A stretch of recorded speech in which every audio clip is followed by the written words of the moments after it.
Hello friend, good morning. তো সবাই কেমন আছো? আজকে তো হচ্ছে তোমার কী বলে শিবরাত্রি। সকাল থেকেই বাড়িতে একদম যুদ্ধ হয়ে যাচ্ছে। আর ওয়েদারটাও বেশ গরম পড়ে গেছে। এখনই হোলি আস্তে আস্তে তো মনে হয় পুরো গরম পড়ে যাবে, এখনই এত গরম। আর বাড়িতে বাবা মা সবাই এসেছে, আর একজন এই যে ভিআইপি আমার ছেলে, ও তো সারা সকাল থেকে একবার করে কাজ করছে আর বলছে হাঁপিয়ে গেছি। তো চলো উপরে যাই।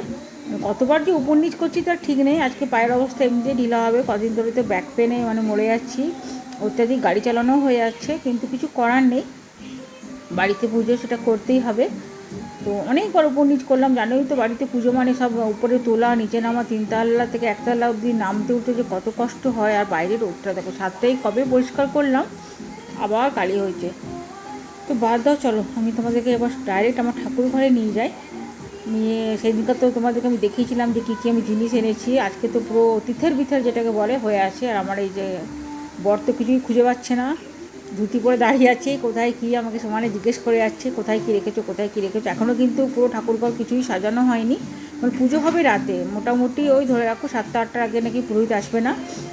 আর সারাদিন উপোস, খালি শরবত খেয়ে আছি। চা যেহেতু আমি খাই না, গ্রিন টিটা খেতে ভালো লাগছে না, খালি পেটে গ্রিন টিটা খেলে আবার যদি অসুবিধা হয়, তো ওই জন্য গ্রিন টিটা খাইনি।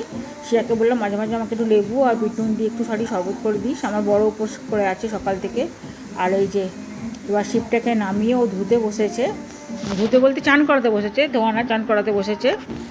তো এটা পুরো পাথরের শিব, যেহেতু প্রচণ্ড ভারী, আমি তো নামাতে ওঠাতেই পারি না। প্রত্যেক সোমবার করে ওই নামায় ওঠায়, আর পুরো ওটাকে গঙ্গা জল দুধ ঠুধ দিয়ে চান করায়। এই দেখো ধুতি বেশ গুটিয়ে বসে গেছে, দুধ করে শিবকে চান করাচ্ছে, দুধ গঙ্গা জল তারপরে চন্দন যা যা লাগে সব দিয়ে এটাকে পুরো চান করে, প্রত্যেক সোমবারই করানো হয়। আর যেহেতু শিবরাত্রি আজকে একটু ভালো করে করাচ্ছে। আর এদিকে শিয়াও এসে বসেছে, শিয়াকে বললাম তুই একটু পরে ফলগুলো কাটিস, এখন না, এখন বাচ্চা প্রায় দুপুর 3টে। তো আমাদের গুছাতেই সন্ধ্যে 6টা হয়ে যাবে। একটা একটা করে সব ঠাকুরকে চান করাবো, চান করাবার পর সবগুলোকে আবার সেট করবো নিজের নিজের জায়গায়। তো যেটা এটা তো মনে করো শিবের একটা মূর্তি, যেটা লিঙ্গ আছে সেটাকে নিচে নামাবো, শিবলিঙ্গেটা। তো ওটাকে ভাবছি নামিয়ে এবার পুজো করবো। প্রতিবার ওই তাকে তোলা থাকে, আর খুব অসুবিধা হয়ে যায় ওই উঠে উঠে জল ঢালতে। তো বরকে জিজ্ঞেস করলাম, ও বলছে দেখো যেটা সুবিধা হয় তোমার সেটা করো। তো এটাকে মোটামুটি সব কিছু দিয়ে চান টান করানো হয়ে গেছে। এটাকে যেটা আছে ওটাকে আমি বললাম যে এটা বুঝতে পারছি না কোনটা ভালো হবে, সবাই মিলে ডিসিশন নিচ্ছি। তো ভাবছি শিবলিঙ্গটা ওইদিকে করতে, এক সাইডে থাকলে কি হয়, এটা জল টল ঢালতে আমাদের সুবিধা হবে। তো ওটাই বললাম বরকে যে তুমি তার এক কাজ করো, ওটাকে ওই পাশে করে দাও, শিবলিঙ্গটা এই পাশে করো। আর শিবলিঙ্গেতে জলটা ঢালা হবে, শিব মূর্তিতে তো ঢালা হবে না। তো সেটাই করা হলো, ওটাকে এই পাশে করে গোপালটা যে সাইডে রয়েছে গোপালের পাশে এটাকে করা হলো। তো আমার বর বলছিল যে গোপালটাকে এদিকে এনে এক সাইডে যদি শিবলিঙ্গটা করা হতো তাহলে আরও বেটার হতো, আমাদের জল ঢালতে সুবিধা হতো। তো ডিসিশনই ঠিক হচ্ছে না কোন দিকে কোনটা করা হবে। আর এদিকে শিয়া বসে বসে সব চুপ করে শুনছে। তো শিবলিঙ্গটাকেও চান করাতে হবে। তো আমি বললাম যে ঠাকুর পুরীতে যাওয়ার পর তো আরেকবার জল টল ঢালা হবে, তার আগে ও বললো যে না না, তার আগে আমি যেটা করি প্রতিবার সেটা করে নিই। তো করুক, ও যেটা করছে করুক। আর আমি একবারে করব যখন ঠাকুরমশাই আসবেন, তো তিনি যেভাবে বলবে সেভাবে করব। এই যে বলতে বলতে আমার পুত্রধর চলে এসেছে, আমার ছেলে আর কি। দেখো ধুতি পাঞ্জাবি পরে একদম ছোট্টখাট্ট একটা বর লাগছে, কি বলো, একটা বিয়ে দিলেই হলো বলো। ছোট্ট বর, আমরা তো সবাই ওপরেই ছোট্ট বর, ও হেসেই মরে যাচ্ছে। ও নিজে নিজেই কিন্তু রেডি হয়েছে, আমি উপরে চলে এসেছি চান করিয়ে জাস্ট ওকে, আর বললাম তুই নিজে নিজে রেডি হবে, এটা আমার আজকে অনেক কাজ। ও নিজে রেডি হতে পারে না, রেডি কেউ খেতেও পারে না, ওকে খাইয়েও দিতে হয়। তাই বললাম যে ধুতি পাঞ্জাবি পরে তুই রেডি হয়ে উপরে চলে আয়। ও কিন্তু খুব ইন্টারেস্ট এই আমাদের বাড়িতে পুজো টুজো হলে ধুতি টুতি পরে বসে সবার সাথে সব কিছু আয়োজন করা, ওগুলো করতেও খুব ভালোবাসে। বাজার যাওয়া, এটা ওটা এনে দেওয়া, ছেলেরা একটু বড় হলে যা হয় হাতে পাতে লেগে সব কিছু একসাথে করে দেওয়া, আমাদেরও একটু হেল্প হয়ে যায়। আর বাবা মাও নিচে আছে, বাবাও এসছে আজকে, মা তো 2 দিন আগেই এসেছে। মা থাকাতেও প্রচুর কাজ হয়েছে, মা রান্নার দিকটা সব সামলাচ্ছে, আমি এদিকে পুজো জোগাড়গুলো সব করছি না, একা হাতে খুব অসুবিধা হয়ে যায়। আমার যে রান্নার মাসি তার আবার 2 দিন থেকে শরীর খারাপ, বলে না যে মরার উপর খাড়ার ঘা, সেটাই হয়েছে আমার অবস্থা। তো ওর আবার 2 দিন থেকে শরীর খারাপ, একজন না একজন আমার বাড়িতে অ্যাবসেন্ট করতেই থাকে। কিছুদিন আগে যে নিচে কাজ করছিল ভাবরি মাসি, সে 7 দিন আসেনি। ও থাকতে ও অ্যাবসেন্ট করতে করতে আবার যে কাপড় কাচে পায়ের, সে আবার 4 দিনে ছুটি নিল কিনা বিয়ে বাড়ি যাবে। ওরা আসা শুরু করলো, তো যে রান্নার মাসি সে আবার বলছে জ্বর এসছে, একটা না একটা ওদের লেগেই থাকে, ওরা কী বলবো, লোকটা একটু শান্তি নেই। আর আমার বাড়িতে একজন না এলেই না আমার মাথাটা ঘুরতে থাকে, আমার মনে হয় কোন দিকটা করবো কোন দিকটা করবো না। আর পুজোর সময় ভেবেছিলাম যে আমার বর ছুটি নেবে, কিন্তু ছুটি পাচ্ছে না, যেহেতু ওদের মার্চ মাস ইয়ার এন্ডিং মাস চলছে। একটা দিনও আমাকে বলে যে ছুটি নেই, কোনো রকম ম্যানেজ করে মানে ডিউটিটা ম্যানেজ করেছে, মানে ম্যানেজ করতে বলতে ডিউটি করে জাস্ট 2টোর সময় বাড়ি ঢুকলো। সারাটা দিন উপোস, তাই সেই বলছি তুমি সারাটা দিন উপোস করে আছো। রাত 3টে ডিউটি গেছিলো, কল হয়েছিল, তো রাত 3টে থেকে 2টো অবধি ডিউটি করে শর্ট ডিউটি নিয়েছিল, বাড়ি এসছে। তো সেই জন্য অসুবিধা হয়ে গেছে। তো ও থাকলে অনেকটা সুবিধা হয় আমার, কি যে ও কাজগুলো করে দেয়, আর আমার একটা অতটা ইয়ে করতে হয় না। তো যাই হোক করছে ও। আর এদিকে আমার ঠাকুরগুলো দেখো, একটা একটা করে তোমাদেরকে দেখাচ্ছি। লোকনাথ বাবা, তারপরে তোমার কি বলবো তোমাকে, শিব, আমার যে শিব প্রতিষ্ঠা করা আছে সেটাই। তো আর এদিকে এই যে মাও চলে এসেছে। মা আবার দাঁড়িয়ে দাঁড়িয়ে দেখছে যে আমরা কী করছি। বলছি তোদের তো পুরো যুদ্ধ চলছে বাড়িতে, সত্যিই যুদ্ধ করার মতন অবস্থা। মায়েরও পায়ে খুব ব্যথা, মা বলছে 3তলা অবধি উঠে আসা খুব কষ্টকর ব্যাপার। তো সত্যিই কষ্টকরই আছে, এতটা উঁচুতে আমাদের ঠাকুরঘরটা না, মানে কি বলবো, 3তলাও বলা যায় না, এটা 4তলার সমান, একদম 4th ফ্লোর। আমার বর একবার করে আমাকে জিজ্ঞেস করছে এটার পর কী দেবো, এটার পর কী দেবো। প্রতি বছর ও করায়, কিন্তু প্রতি বছর করতে করতে না ভুলে যায়, জানো তো। প্রতি বছর একবার করে জিজ্ঞেস করবে, হ্যাঁ গো এটার পর কী দেবো, আচ্ছা ওইটার পর কী দেবো, আচ্ছা ওইটার পর কী দেবো। আমি সাইডে বসে বসে বলতে থাকি। সেই বলে না যে সেই আদেশ দেওয়ার মতো, এইটার পর এটা করো, ওইটার পর এটা করো, ওইটার পর এটা করো, এটার পর এটা দাও। কিন্তু শিব পুজোটাও খুব সুন্দর করেই করে। সোমবার করে আমাকে পুজোটা করতে হয় না, প্রত্যেক সোমবারে পুজোটা ওই করবে। তো মারা ছড়ি ছিটিয়ে পুরো ঠাকুরঘর আছে বলে মারা এক সাইড করে বসলো। আর আমি এখন ঠাকুরঘরটা এবার সাজাবো। জাস্ট ওকে বললাম তুমি চানটা করিয়ে দাও ঠাকুরগুলোকে, তারপর আমি ঠাকুরঘরটা পুরো সাজাবো। তো সাজাতেও মানে অনেকটা সময় লাগবে, কারণ ফুল টুলগুলো এখন বার করা হয়নি। ও চানটা করিয়ে দিল, এবার ফুলের কাজটা, ফুল দিয়ে সাজানো কাজটা আমি করব। আমার বাড়িতে শিব মানে প্রতিষ্ঠা হয়েছে আজ 5 বছর হলো। শিব প্রতিষ্ঠা হওয়ার পর থেকে কিন্তু শিব পুজোটা আমাদের বাড়িতে বেশ ধুমধাম করেই করা হয়। অনেকে বলে যজ্ঞ হয়, তো অনেকে বলে যে ভোগ করিস না কেন। ভোগ করা কিন্তু অনেক মানে হ্যাপা আছে। তো এবার শিব পাড়াতে অনেকেরই কাকিমারা বলে যে শিব পুজো যখন করছিস তখন ইয়ে করলে ভালো হয়, ভোগ করলে। কিন্তু এবার শিবের জোগাড় করবো না ভোগ, তাহলে ভোগ রান্নার জন্য আবার ইয়ে করতে হবে। আর আমি এই যে দেখো এদিকে সাদা শাড়ি পরে বেশ গিন্নি সেজেছি আজকে। তো মোটামুটি এদিকে সব আমার ফুলের শ্বাসটা করাও হয়ে গেছে। এই যে শিয়া এখানেই বসে আছে, টুকটুক করে দেখছে। শিয়া বলছে ফলটা কাটবো, তাই বললাম দাঁড়া, একটু দাঁড়া, তারপরে গিয়ে কাটবি। তো দাঁড়িয়ে চিন্তা করছি যে কোন দিকের পর কোন দিকে কী করবো। আমার শাড়ি পরা অভ্যাস নেই, একবার এদিকে টান মারি, একবার ওইদিকে টান মারি। শাড়ি পরাতে উঠেই গেছে, একদমই শাড়ি পরা হয় না। আর শাড়ি পরে না কোনো কাজ যদি কেউ করতে পারে, আমি তো একদম হিমশিম খেয়ে যাই। ভাবি কী করে শাড়ি সামলাবো না কাজ সামলাবো, সেটাও মানে বুঝে পাই না। তো দেখো মোটামুটি ফুলের শ্বাসটা আমি করে দিয়েছি, শাড়ি ঠাড়ি কোমরে খিচে বেঁধে একদম করেছি।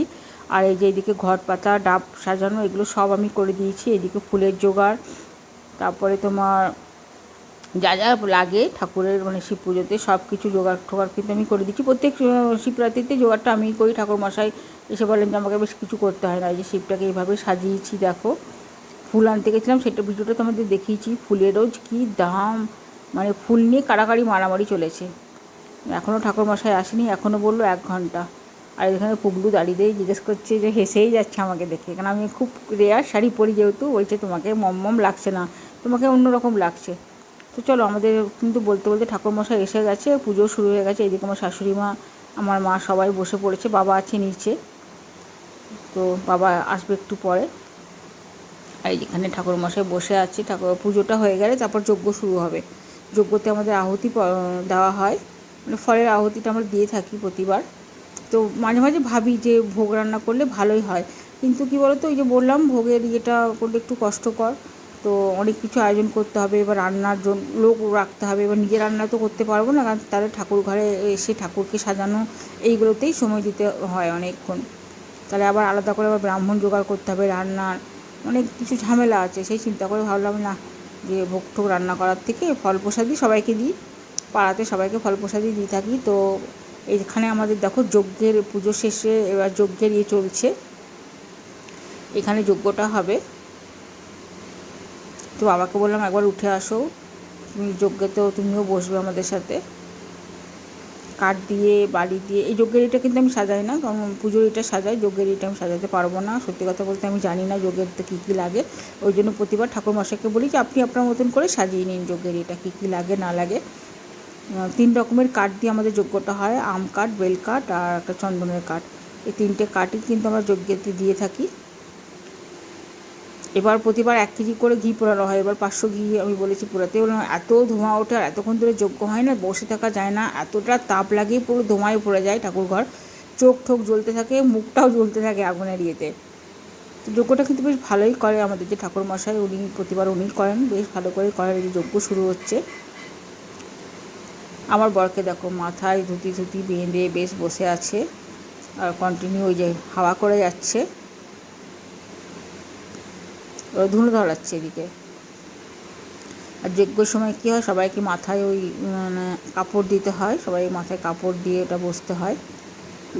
যজ্ঞটা হয়ে গেলেই পুজোটা আমাদের শেষ হয়ে যাবে। অনেকক্ষণ ধরে বসে আছি, পাগুলো একদম ঝিনঝিন হয়ে গেলো, প্রায় 3 ঘন্টা হয়ে গেছে। 3 ঘন্টা ধরে আমাদের পুজো চলছে, দেখতে দেখতে 9টা বেজে গেল। দুপুর 3টে থেকে শুরু করছি জোগাড় করা, রাত 9টা বাজছে। আর সারাদিন উপোস, গলা তো একদম শুকিয়ে কাঠ, মানে ঢোকটা এবার মনে হয় গিলতে পারছি না, মুখের যে জল সেটাও শুকিয়ে গেছে। রাতে আমাদের যে মাসি, রান্নার মাসি, সে এসেছে আজকে রাত্রেবেলায়। সে জানে যে এরা সব উপোস এবার চিৎকার করবে, তো তাই জন্য ভয়ে বেচারা এসেছে, জ্বর নিয়েও এসেছে। তো বললাম যে যেহেতু উপোস করে আছি, তো সবার জন্য বললাম লুচি করতে, লুচি আলুর দম পায়েস করতে বললাম। মা বাবাও এসেছে, তো মাসি নিচে রান্না করছে, কারণ এগুলো করার পর তো রাত্রিবেলায় আর মানে পোড়া টোড়া খেতে নেই, ভাত তো খেতেই পারবো না, যেহেতু শিবরাত্রি, মানে শিবরাত্রিটা এটা লেগেই আছে। তো মাসিকে বললাম লুচি আর পায়েস সব মাসিকে বার করে দিয়ে এসেছি, আর আলুর দম এটা তুমি করে রাখো। মাসিও আসবে বললো একটু পরে উপরে,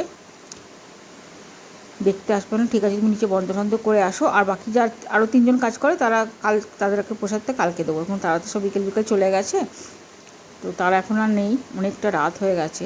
এবার পাড়াতেও যে প্রসাদ দেবো এত রাতে আর ইচ্ছা করছে না, পাগুলোতে আর আজকে কিচ্ছু নেই, মনে হচ্ছে এবার খসে পড়ে যাবে বোধহয় পাগুলো। মানে আমি সকাল থেকে উপরে বালি তোলা, জিনিস তোলা, একবার গঙ্গা জল তুলছি, একবার ফল তুলছি, ফলটা ধুতে ভুলে গেছিলাম, আবার একবার নামলাম ফলের ইয়েগুলো পুরো ধুতে। তো ওই করতে করতে না পায়ের অবস্থা একদম খারাপ, নাই করে বোধহয় 50 থেকে 60 বার শুধু উপর নিচ করেছি। যজ্ঞটা হওয়ার সময় এত সুন্দর লাগে না, পুরো ঘিটা যে পড়ে দারুণ দারুণ দেখতে লাগে।